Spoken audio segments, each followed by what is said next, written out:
Kamaster, it's February 14. So, happy Valentine's Day to all. So, ngayon, magbibili tayo ng bibigay natin kay Mrs. At kahit paano is maging masaya naman siya. Tara, let's go. Samahan niyo ako. So, unang naisipan natin mga Kamaster is bumili ng cake. Ayun o, purple yam. So, literal po na ubi cake to. Masarap. Tara, samahan niyo ako. Ayun mga Kamaster, ang daming mga ubi cake dito, sasarap. So bibili tayo ngayon.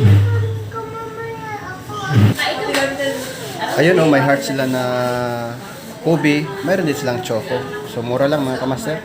Ay, maganda pa dito. Heart ubi.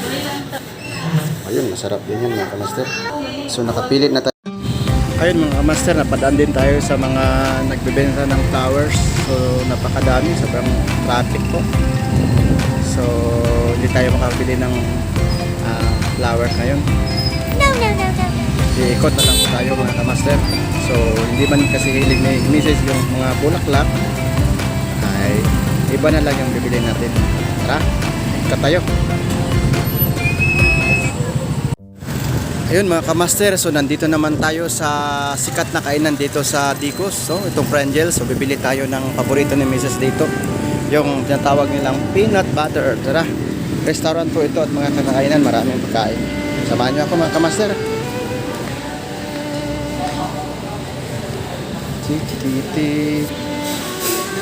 Ito yung peanut butter na paborito ni Mrs. Bilihin natin. Marami silang pabenta dito mga Kamaster. So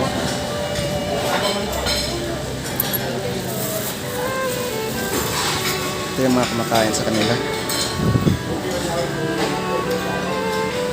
Tara, uwi tayo mga Kamaster. So bago tayo uwi mga Kamaster, so magbili tayo ng paborito ni Mrs. no? So ito oh, botong, mura lang ito mga Kamaster. Bili tayo ng isang botong bago umuwi para kay Mrs. So alam nyo na anong mangyari mamayang gabi mga Kamaster. Oh yeah. Let's go para maka-score tayo. Ayun. Ayun, may butong na tayo mga Kamaster. Tara, uwian na tayo. Let's go.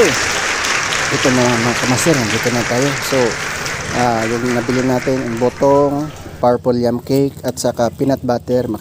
Tara, samahan niya ako. Let's go. Ma, open. Ma, open. Tayo yan, oh. Mga na yan, paborito mo. Tingin ka sa akin. Hello. Pagtsagaan mo na lang yung konting bigay ko sa'yo. Hindi na tayo bibili ng mamahaling bulaklak, no? Hindi na yan para sa'yo. Wait, tingnan natin ang mukha ng ating mahal. Ayun, ayun. Sige, yun lang mga Kamaster.